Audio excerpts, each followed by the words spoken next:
Welcome to episode 5 of Garage Talk Unwrapped.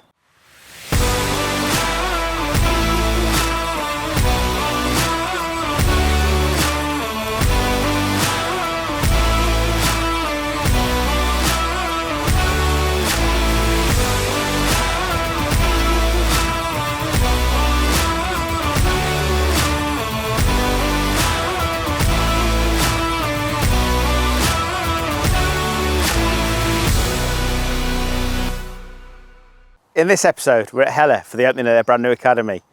We hear from Can Phantom about van security, and Laser Tool shows one of their fantastic brand new products. Finally, we have a competition, our first ever. So let's jump straight in. Neil, thank you very much for the day today at Hela. It's been amazing to see the launch of the Hela Academy. It means a lot to you, doesn't it? Yeah, it does, absolutely. Yeah, I think it's important for us.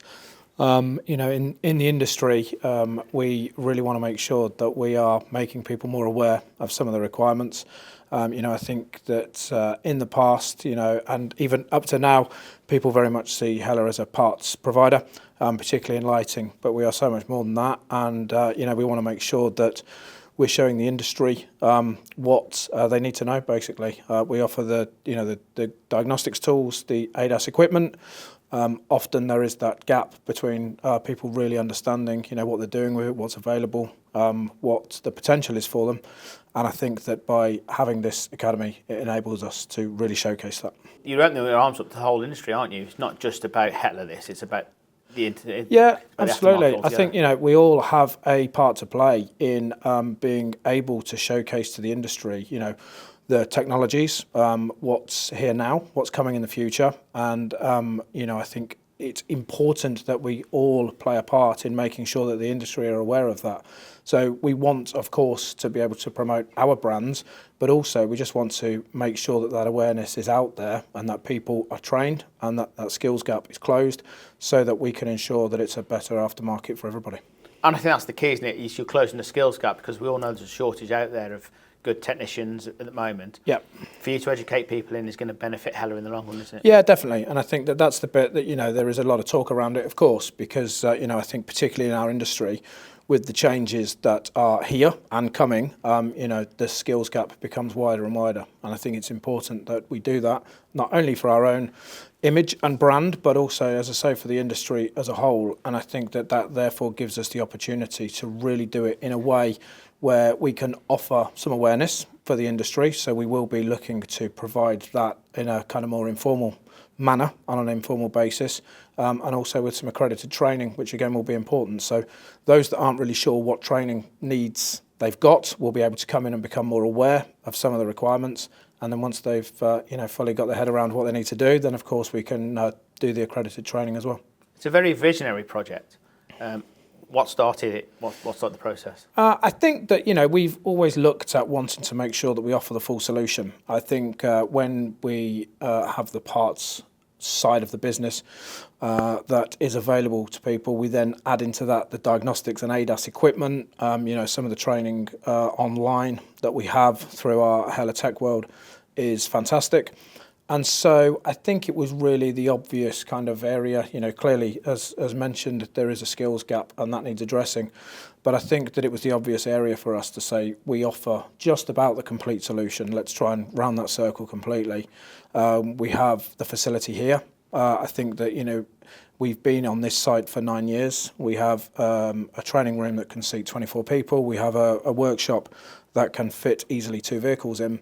We've used it in the past sporadically for some of our equipment training, but not really to the extent that it should be being used for. So it was an obvious step for us really to make sure that we fully utilise the facility that we've got available and therefore, ensure that we can grow and develop the training and awareness aspects for the industry. In future years though, it's going to be quite a legacy that you've created here, isn't it? It's built now for 10, 20 years ahead.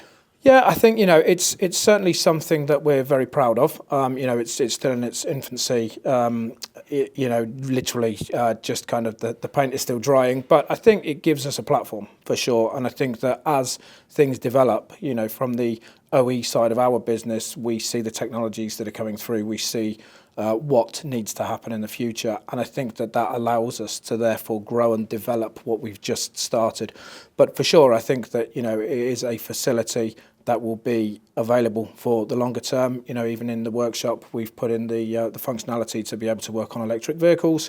And again, as technology grows and evolves, we will make sure that we're adapting that to meet those requirements. It's what the aftermarket is looking for at the moment, because there's a lot of fear out there, there's a lot of worry. You're almost saying, give us your hand, we'll guide you through, aren't you? Yeah, that's exactly it. I think from our point of view, when we first sat down and said about a training facility, it's easy to get carried away with saying, let's quickly do the numbers, how much profit can we make out of training? And that was something that, don't get me wrong, we want to hold some training courses, we want to, ensure that skills gap and that technicians have the ability to get some formal training. But just as important was that awareness part. And that's exactly what we want to do. We want to really open the door to people to be able to say, just come in and have a bit more of an understanding. You may have heard some of these words mentioned in terms of ADAS diagnostics, remote diagnostics, all these things. But, come in, have a look at what we do. We'll give you a bit more of an in-depth discussion around them, and then you can make some informed decisions about where you go from there. Because it's not going away, is it? It's not. No, absolutely. Particularly if you look at ADAS, for example, the number of sensors, radars, cameras on vehicles is becoming more and more prevalent as we go into greater technologies. So it is not going away. And I think, there is a lot of talk around certain things. Is the future EV? Is it hydrogen? Is it some other kind of alternative sources of fuel? I think those debates will continue. But certainly when we look at diagnostics, ADAS, connected vehicles, all those types of things, that is certainly technology that is here to stay, and is certainly things that the industry needs to become much more clear and much more aware of. But one thing I've learnt this morning about Hela now is it's right at the centre of this. It's right in the political argument as well, isn't it? And talking about these issues. It is, and that's where we, really want to position ourselves, because, I think that, as I mentioned before, I think we have a responsibility. Given the part of the industry that we're in with the OE pedigree, I think that, we see, as mentioned, the technologies that are coming through. I think, therefore, it's important for us to really help to lead or help to guide the industry in a certain direction. So if there are certain things and legislation, bits and pieces that are still being talked about, it's massively important that we're in that conversation, because we, understand a lot about the parts, about the equipment, and about what is needed to ensure that those are fitted and working correctly. And therefore, I think we have that responsibility to help to drive some of those changes.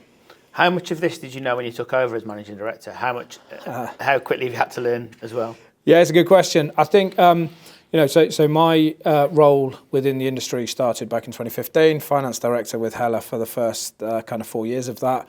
It's my first job in automotive. So again, very quickly learning for that period. Becoming managing director gives, of course, a different area of responsibility. And of course, you get your eyes widened to some of the goings on. But I think, I'm still learning every day. I think we all are, particularly with the changes that are being made, legislation changes, equipment changes. It is fast paced, and there are certainly things to learn. But I think really from my point of view, that helps as well in some respects, because I think that, people kind of get a little bit complacent with thinking they know things. And actually, I think just looking at it with a fresh pair of eyes sometimes can help. And certainly, with the view of what we've put together here now, I think is really just trying to enhance that message that, if people think they know it all, then the chances are they don't. And therefore, this is open and available to absolutely everybody, from those starting out in the industry to those that have been in it a very long time, who maybe that knowledge is a little bit rusty or out of date and just want to update on that. Sounds like the right man at the right time for Hela in 2019 then. I would like to say so, yeah. Some others might disagree, but I would certainly say so, yeah. But you're backed by a great team at Hela. You've always had the products. You've got a great team, haven't you, as well? Yeah, and that's what's been really important for this, and, myself and Ian Boyle, the sales director here, talk quite a lot about this, in that, you look back on certain periods and, kind of look at what you've achieved and, where things have gone really well. And the facility for us is great, and I think putting that together has been, quite a challenging project, but actually one that we're really proud of. But even more than that, it's the team of people that we've put alongside it, because the facility is one thing, but if we don't have the right people in the right places, the facility is just a building. So ultimately, that has been a challenge. We've made some quite significant changes within our sales team and especially within our Hela Gutman teams. And yeah, I'm really confident we've made some very, very good appointments. So, achievements over the last few years certainly has been, I think we've got a fairly good recruitment strategy, and in most cases we've got that really, really spot on, so I'm really pleased with that. I think you can be very proud of the last 5 years. Congratulations to you on that, Neil. Thank you very much appreciated. And now let's see about our competition.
For tools and machinery, come to Machine Mart. Experts in our 65 superstores help you choose from the vast range, including air compressors, tool chests, stoves, welders, generators, water pumps, heaters, power tools, and much, much more. Or just order by phone or online. Look out for our money-saving special offers. Our free catalogue contains hundreds of price cuts and great new products. Or visit our website with thousands more specialist products in Machine Mart Extra. Shop in-store, online, or call.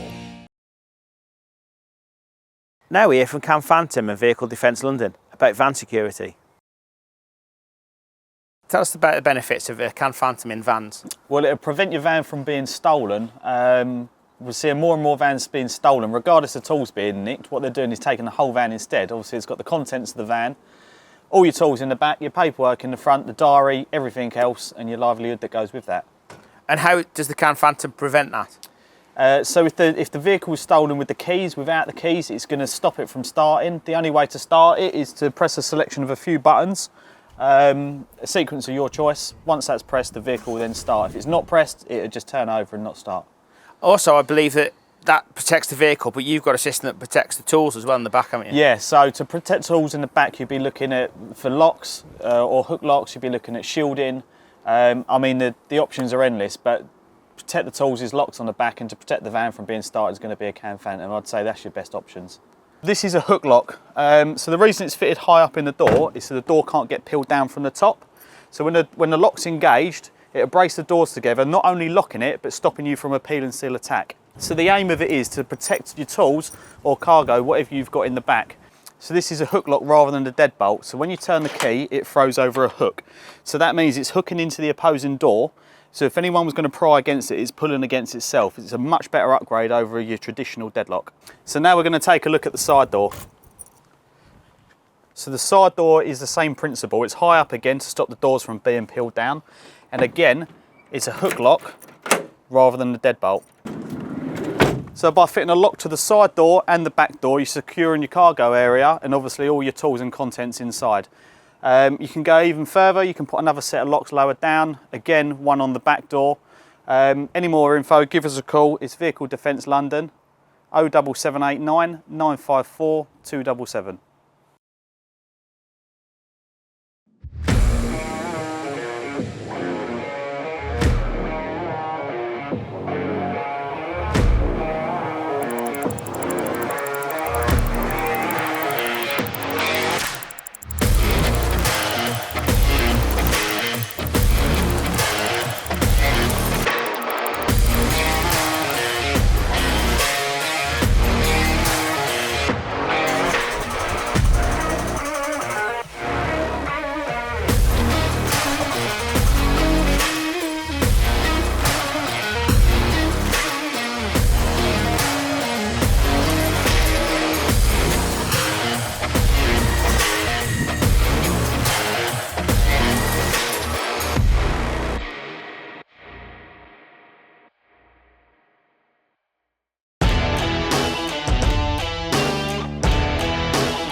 Now back to Hela with Steve Fox. So Steve, we've just sat down with Neil, the MD, and seen your fantastic new facilities today.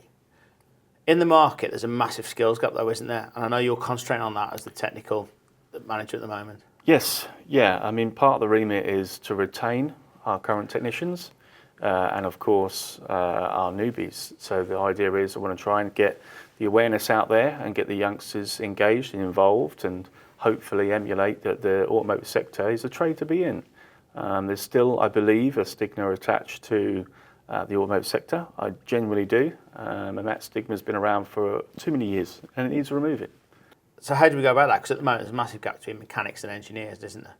Yeah, I think awareness. My plan is to obviously execute and deploy lots of awareness evenings. I want to certainly generate that, look at social media as a platform for sure. We have the facilities now and a camera and so forth. So yeah, I want to just create some form of awareness and get some of these people engaged and just to make sure that they're aware of where the sector's going.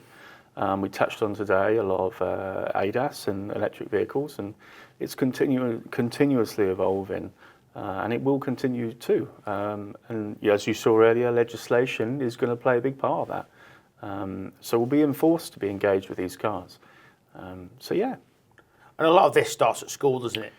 Yeah, absolutely. I mean, schooling is one of those things, I think, when you're a kid, certainly when you're young, and maybe a little bit naive, you're kind of a little bit despondent from where or what you want to be and what direction you want to go in. And as I said earlier, I just need to make sure that we engage with these youngsters and emulate that it's not a trade that it used to be, dirty and greasy, and it's certainly not evolving that way. And as we start to see more and more EVs and the ICE slowly depreciate, I'm sure they'll still be around for many years to come, but when they do, we're going to have an autonomous form of effectively a skateboard on wheels that's still got running gears, still needs servicing, still needs maintaining, but probably a little bit more cleaner than perhaps we're used to 20, 30 years ago, you know.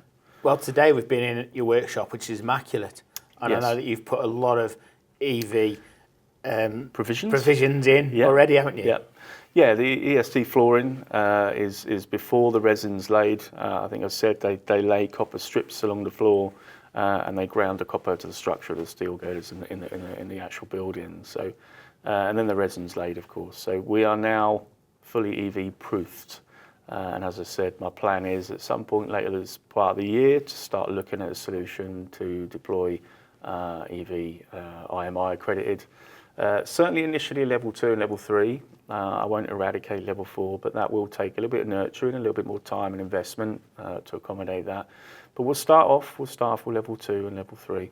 As we also discussed, as you know, mentioned in level 3, that there's a potential that is anticipated to be the minimum required qualification in the future. So that's kind of want to set my bar to and make sure that when the pressure's laid on, then hopefully a lot of our technicians are, as you saw the skills gap, you saw the slides of the skills gap. So yeah, there's a big despondent out there, yeah.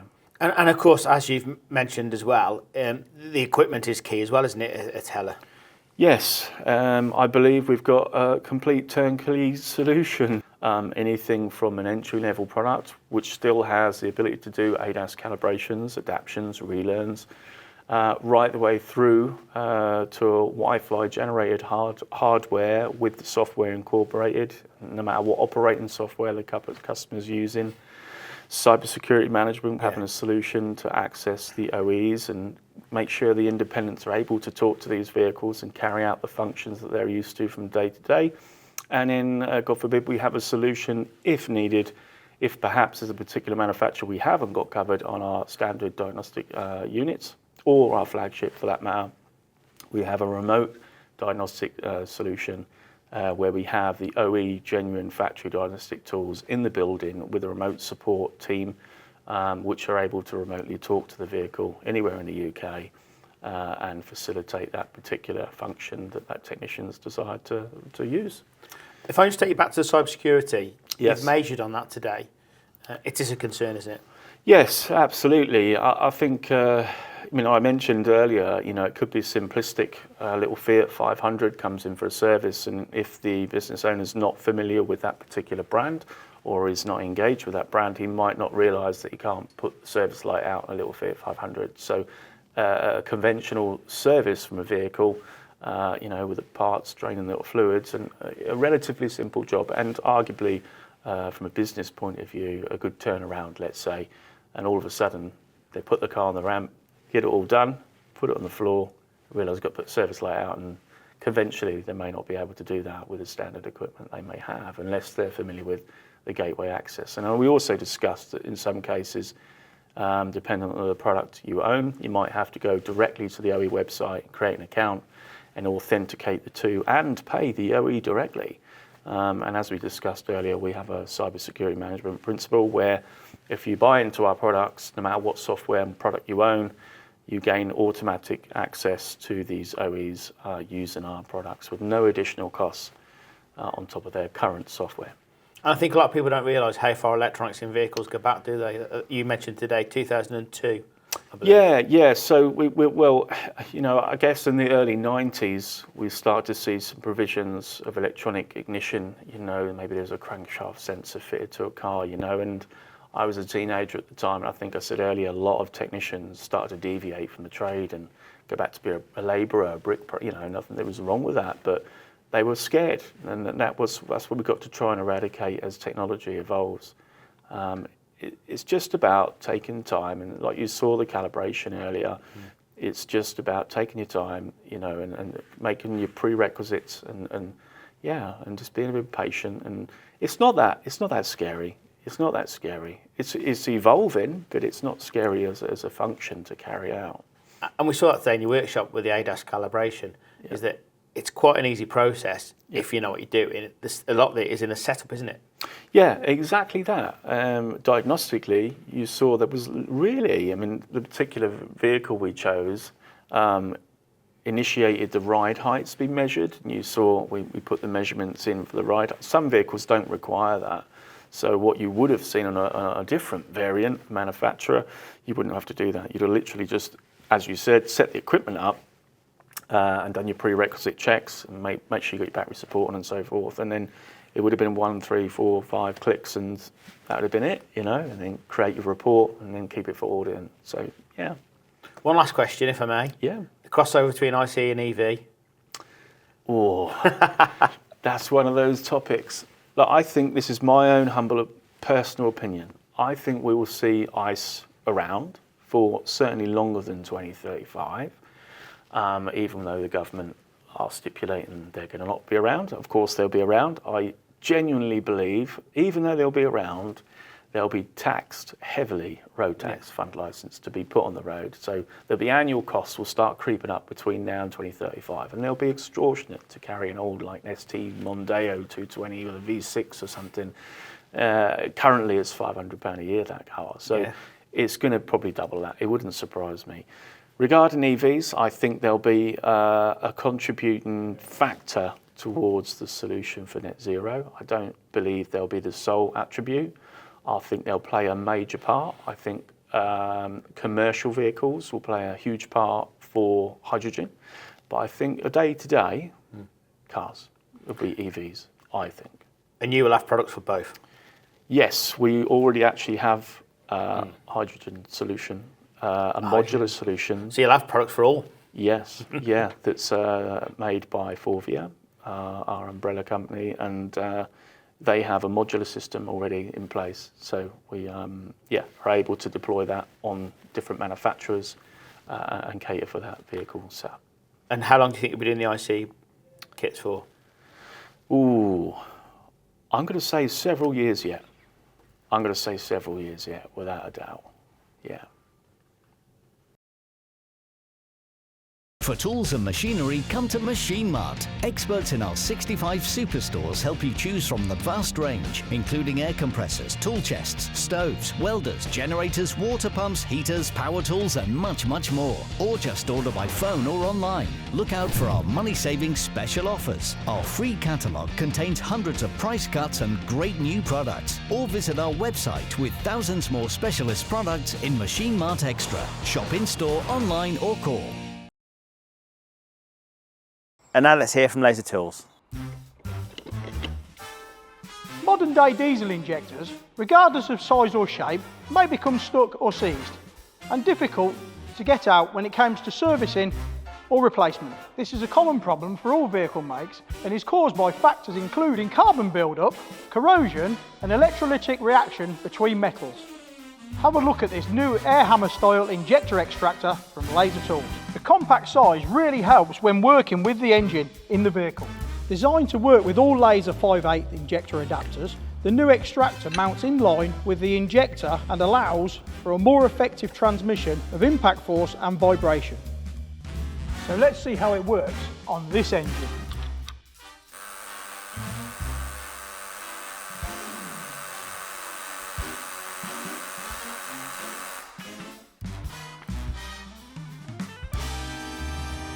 Big advantage of this extractor is the hammer action. The hammer impacts pull rather than push. We are effectively hammering the injector out of the cylinder head.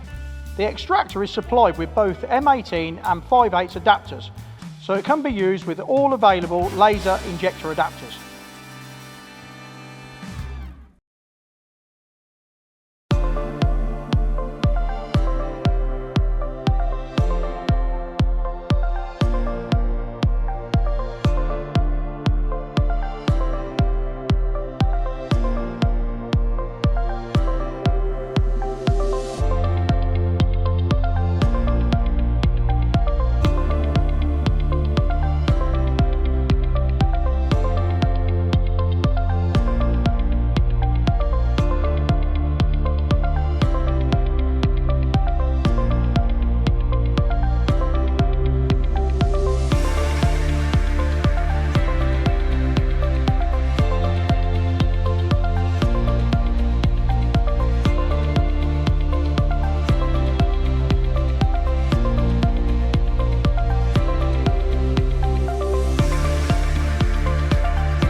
And our final piece from Hela is with Julian Goulding. We've had a fantastic day at your new Hela Academy. Congratulations, it's a wonderful facility. You want the industry to use it as well, don't you? Absolutely, yeah. I think the whole point of doing today really is raising awareness of the facility that we've got. Yeah. I think there's been a massive investment from us in terms of the training side of it, and that's what we want to get word out there now. I think there's, we know there's a lack of awareness and skills in certain areas in terms of newer technologies, ADAS being one in particular, so we're keen to get people through here now and get them trained up. And that's the key, isn't it? You're not opening this just for Hela, you've opened it for the industry. Yeah, absolutely. So the industry at the minute is facing challenges in terms of technology, Also in terms of being blocked out from a cybersecurity point of view, certain vehicles or vehicle manufacturers making it more difficult to access vehicles. So we want to train people in how to be able to service the vehicles that are on the roads today. And of course, you're now accredited for IMI courses as well, aren't you? So that's going to be a major part of the academy. Yeah, that was vital for us, really. I think, opening the training academy is one thing, but we want to be working to the industry standards and also giving the people that are coming through the centre, the sort of ability to promote themselves out as IMI approved, because that's what people want to see. They want that certification and that assurance that the people who are working on their vehicles are, working to the very highest standards. And what particular skills are you looking at educating in the academy? So our initial focus is on ADAS. So launching 2 ADAS courses, giving people the ability really to understand what ADAS systems are on the vehicle and then how to identify how to calibrate them and then successfully calibrating them. Things like wheel alignment or replacing steering parts do need ADAS calibration once they've been done.